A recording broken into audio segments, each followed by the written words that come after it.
살릴 수 있습니까? 네?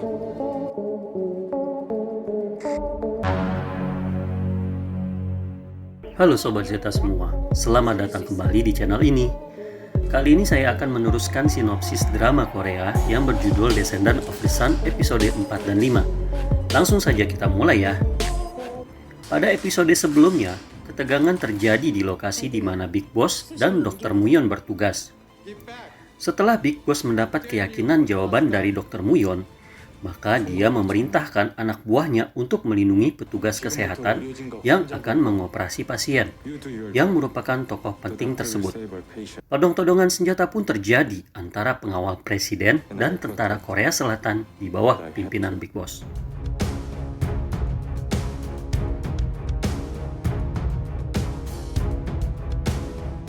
Ketegangan pun terjadi di tingkat pemerintahan pusat karena pasien VIP tersebut berpengaruh besar terhadap kestabilan politik di negara-negara Arab. 의학적으로는 우리 의료진의 선택이 옳습니다. Karena perlindungan dari Big Boss dan timnya, operasi pun berjalan dengan lancar. 시작하면 돌이킬 수 없는 거다. 생각 바뀐 거. Setelah operasi berhasil, Panglima militer pun memberikan perintah untuk menahan Big Boss dengan alasan pembangkangan. 명령 불복종으로 모두 해임시키고 영내 구금 대기시켜. Nasib Big Boss dan seluruh tim bergantung pada pulih atau tidaknya presiden yang baru dioperasi tersebut.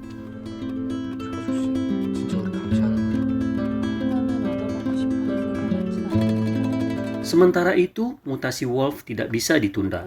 Ia pun berpamitan dengan kaptennya dan memberi kesempatan kepada Muyon untuk berbicara dengan Big Boss yang berada dalam penahanan.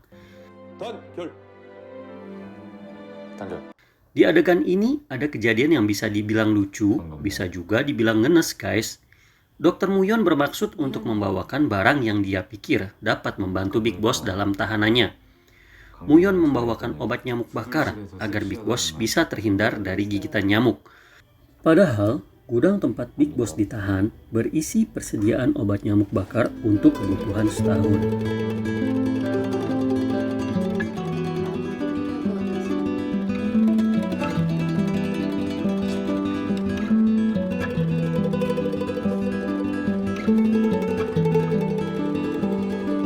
Setelah menunggu dalam ketegangan, Presiden pun akhirnya tersadar dari komanya. Semua tim bisa bernapas dengan lega. Presiden pun diangkut dengan helikopter agar mendapat perawatan dari tim dokter kepresidenan.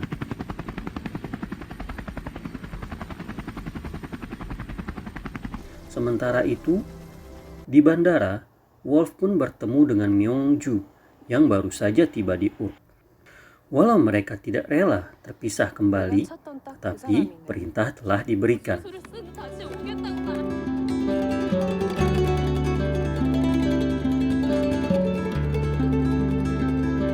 Big Boss dan Muyon diundang ke kediaman presiden sebagai bentuk rasa terima kasih dari presiden. Setelah berbincang-bincang, presiden menghadiahi mereka sebuah kartu sakti yang mana diceritakan bisa menjamin keamanan mereka di negara Arab mana saja mereka berada. Just any business card. This card will save you in about any situation, anywhere there are Arabs. Kartu itu digunakan pertama kali oleh Big Boss untuk membawa mobil yang menjemput mereka untuk mengajak Muyon berkencan kembali. Dalam perjalanan itu, Muyon semakin mengenal dan memahami lebih jauh mengenai pekerjaan Big Boss.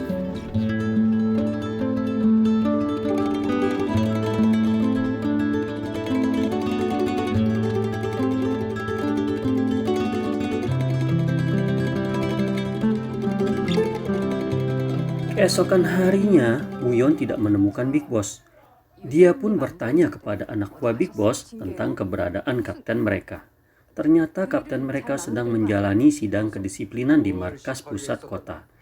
Mendengar hal itu, Muyon tidak tinggal diam. Dia pun lalu menyusul ke markas dan berusaha menjelaskan bahwa tindakan Big Boss itu adalah karena keputusannya untuk mengoperasi pasien VIP tadi dan operasi itu sudah berakhir dengan sukses. Hal itu membuat pertengkaran antara Big Boss dengan Muyon. Karena Big Boss merasa Muyon tidak perlu melakukan itu dan mencampuri pekerjaannya. Pertengkaran itu menyebabkan Muyon pergi meninggalkan Big Boss membawa kendaraan mereka kembali ke pos tanpa membawa Big Boss serta, sehingga Big Boss harus berjalan kaki untuk pulang ke posnya. Ketika Big Boss sampai di pos, hari sudah malam. Tampaknya Muyon juga memang sudah menunggu kepulangan Big Boss untuk meminta maaf atas tindakannya tadi siang. Entah terbawa suasana atau apa, tiba-tiba saja Big Boss datang mendekati Muyon dan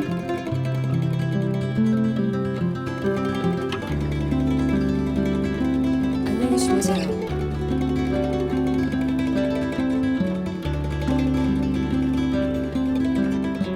kejadian itu membuat kecanggungan baru. Di saat Big Boss memberanikan diri menyatakan perasaannya, Muyon justru merasa semakin bimbang. Hal itu ia utarakan saat mencari anak kecil yang menjadi pasien di sana yang hilang. Ternyata anak itu berjalan pulang kembali ke rumahnya, walaupun harus ditempuh selama 6 jam berjalan kaki. Setelah mereka memastikan keberadaan anak tersebut, mereka kembali pulang. Di perjalanan, mereka mampir untuk makan siang. Saat hendak pulang, Big Boss melihat pemuda komplotan penyelundup senjata yang pernah ia serahkan ke polisi setempat. Ia meminta Muyon untuk pergi ke toko perkakas kenalan Big Boss untuk meminjam mobil di sana agar segera kembali ke posko. Sementara Big Boss beralasan dirinya harus ke markas pusat untuk memberikan laporan. 밥은 잘 먹었습니다. Ketika Big Boss ingin menangkap pemuda tersebut, ternyata ia berjumpa dengan teman lamanya waktu masih sama-sama bertugas di Normandia. Temannya itu ternyata sudah menjadi pimpinan dari gerombolan penyelundup senjata yang diceritakan sebelumnya. Change jobs. You can see. Sementara itu, di perjalanan pulang, Muyon menghindari sebuah truk sehingga menyebabkan mobilnya berada di tepi jurang.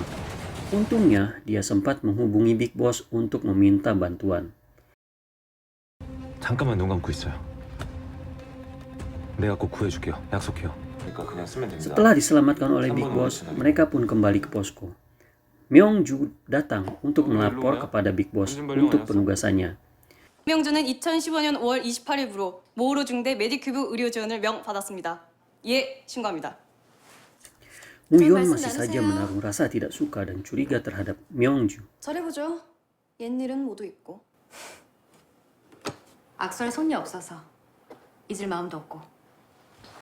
Masa penugasan Big Boss di Urk sudah berakhir.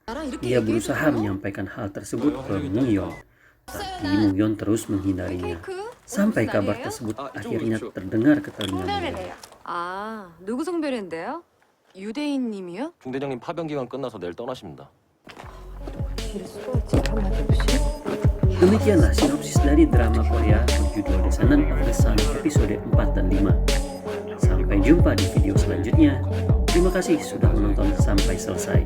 Jika video ini menghibur, jangan lupa tekan tombol subscribe dan like-nya agar tidak tertinggal dari video-video berikutnya.